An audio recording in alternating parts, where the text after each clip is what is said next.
As complex and, in many ways, as little understood as today's global economy may be, it rests on the worldview and the social dynamics that developed when we left our nomadic hunting and gathering way of life and settled into a stationary urban way of life.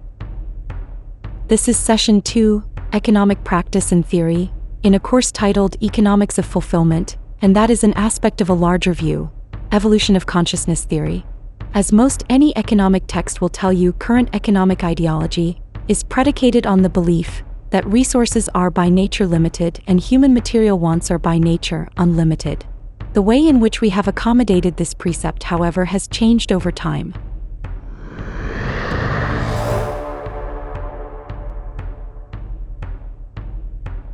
A person living in ancient Egypt saw his or her activities under the harsh management of a ruling class, the leaders of which often had the status of gods.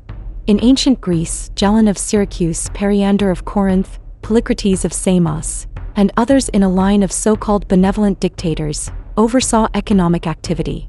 They maintained a high degree of control, but to a greater extent than most rulers of their day, used their power for the good of their people. In ancient Rome, life was dominated by great estates called villas. On these estates, landlords supervised cultivation of the land by slaves and former slaves. As in Greek and Egyptian times, the power of the Roman Empire and its ruling class was maintained through a strong police and military structure. During the 5th century, the Roman Catholic Church and the aristocracy in the parts of Europe that would become England, Germany, and Scandinavia introduced a system of central control that dominated economic life in the West for almost 1,000 years, seigneurialism. In this system, a lord or senior headed an agricultural unit of production and consumption, or a farm that could meet the needs of its workers and overseers, with limited outside interaction. Through the power of an armed enforcing body, the senior judged, punished, and directed the actions of those under his jurisdiction, the peasantry who worked the land. By the end of the Middle Ages, the rigid control of earlier periods had begun to break down. Peasants sold excess products to buy freedoms from lords, and lords replaced peasants with cheaper wage laborers. By the late 1600s, seigneurialism had largely disappeared, the death blow dealt by the chill climate of the Little Ice Age, waves of bubonic plague that periodically swept Europe, and the social upheaval and labor shortages these created. By the middle 1700s, the Industrial Revolution had taken hold. Rural communities broke apart and people moved into cities and labored in factories. Subsistence no longer meant farming.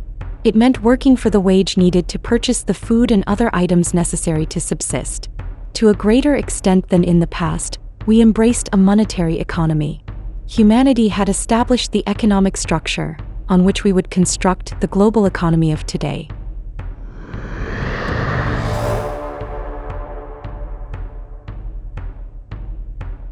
In ancient Greece, Plato and Aristotle wrote about trade, wealth, property, production, and distribution. Modern economic theory takes us to the 16th century, and to a form of economic activity called mercantilism. The objective of the mercantile economy was to increase the power and wealth of the nation, measured by a nation's stores of gold and silver. This inspired policies to keep wages low and the population growing. A large, poorly paid population could produce more and cheaper trade goods, and thus bring into the hands of the nation's ruling elite more gold and silver. In the 18th century, physiocracy influenced economic thought. The physiocratic doctrine embraced free trade and the supremacy of natural law, order, and wealth. It also inspired the first serious attempt to study economic behavior. This was conducted by the British philosopher Adam Smith, who founded the field of political economics. Smith's thesis centered on the value of the individual and on the nature of capital. To justify his ideas, Smith came up with the principle of the invisible hand. In pursuing his or her own good, Smith felt, every individual is led as if by an invisible hand to achieve the greatest good for all. Smith's ideas of a free or laissez-faire economy founded the classical school of economic thought, furthered by David Ricardo, John Stuart Mill, and Thomas Robert Malthus. Classical economists believed in competition, free markets, private property, and minimal governmental regulation. If left alone, they felt the economy would self-regulate to achieve the greatest benefit for everyone. Malthus, however, felt that government must limit population. The French economist Jean-Baptiste Say encapsulated the classical ideal in a principle called Say's law of markets. It holds that unemployment in a competitive economy will be negligible because supply creates demand up to the limit of human labor and natural resources. Opposition to the classical school of economics came from early socialist writers, including in the 1800s the philosopher Karl Marx. An exile from Germany, Marx spent most of his life in London, supported by his friend and collaborator Friedrich Engels. Marx, who was influenced by the German philosopher Hegel and by the deplorable working and living conditions that existed in Europe at the time, felt that the economy was not capable of regulating itself for the common good.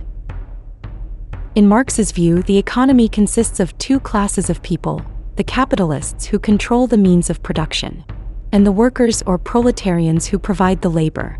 The goal of the capitalists is to use their capital and the control over labor, material, and production resources it provides to acquire the greatest amount of additional capital with the least amount of capital outlay.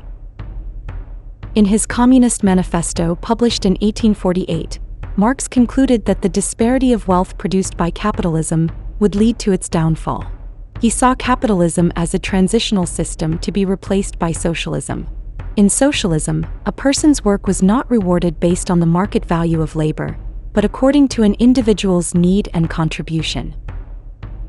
Marx, however, felt that the capitalists would not give up their power and wealth without a fight, and that socialism would only emerge following a revolution by the proletariat. Marx also saw socialism as a transitional system that would be replaced by one with less central control called communism, collective utopia. At about the same time as Marx, a development took place in the natural sciences that would have as profound an influence on economic thought as any work in the field.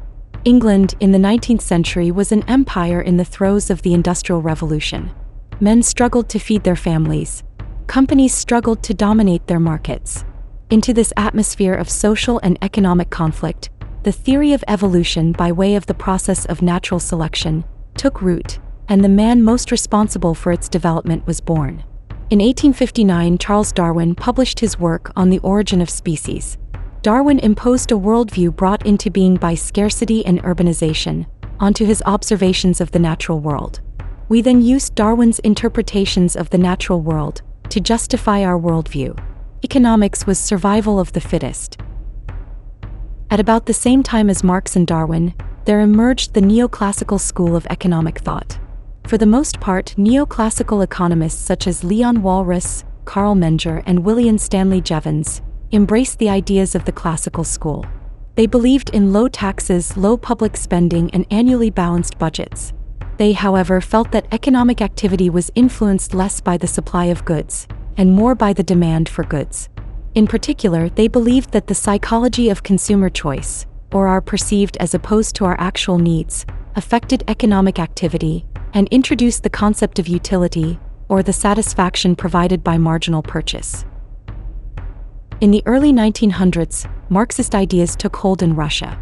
And after the stock market crash of 1929, the United States, Europe, and most other parts of the world plunged into the Great Depression. Afraid that the Depression would bring a spread of fascism and communism, leaders demanded a new economic model. The British economist Alfred Maynard Keynes provided this model.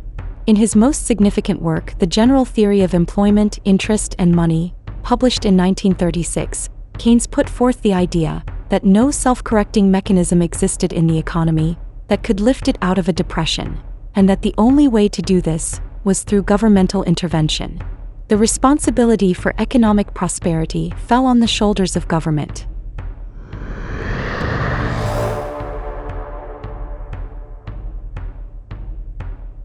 Today, economic thought embraces elements of classical, socialist, Darwinian, and Keynesian philosophy.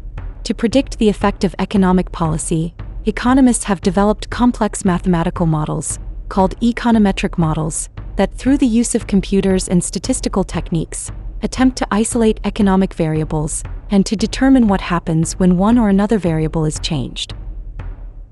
How well our economic models work and how well our economic theories predict economic behavior is debatable. What is clear is that our economic practices and philosophy have changed over time. With setbacks along the way, we discern a trend. Beneath the ups and downs of economic practice and theory, economic systems and economic philosophies have advanced from forms that embraced a high degree of central control and little individual freedom to forms that embraced less central control and greater individual freedom.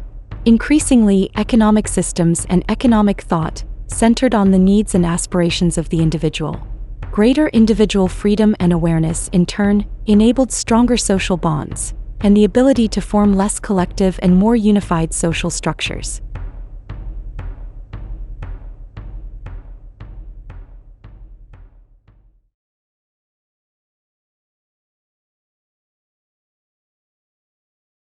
Is the trend toward more individually oriented forms of economic practice and theory justified?